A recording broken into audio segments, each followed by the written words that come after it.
બજાર કરતાં સસ્તો એવો પીઝા ઘરે બનાવવા માટે એક વાસણમાં 2 થી 3 પાવડા જેટલું તેલ લઈશું. એમાં 2 થી 3 ચમચી જેટલી લસણની પેસ્ટ એડ કરી દઈશું. સતળાઈ જાય એટલે 1 વાટકી ભરી ડુંગળીની પેસ્ટ એડ કરી દઈશું. ત્યાર પછી 1 થી 1.5 વાટકી ભરી અને ટમેટાની પ્યુરી એડ કરી દઈશું. સ્વાદ પ્રમાણે મીઠું, અડધી ચમચી જેટલી હળદર, 1 ચમચી લાલ મરચું, 1 ચમચી ધાણા જીરું, અડધી ચમચી ગરમ મસાલો નાખી મિક્સ કરી દઈશું.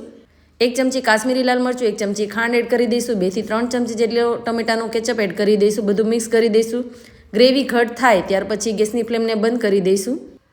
એક નોનસ્ટિક તવો લઈશું. એના ઉપર અડધી ચમચી જેટલું બટર એમાં ગરમ કરીશું. ત્યાર પછી તૈયાર પીઝા જે બેઝ આવે છે એને એક સાઈડથી શેકી લઈશું અને એ સાઈડ ઉપર પીઝાનો જે સોસ બનાવ્યો છે એ આપણે 2 ચમચી જેટલો લગાવી દઈશું.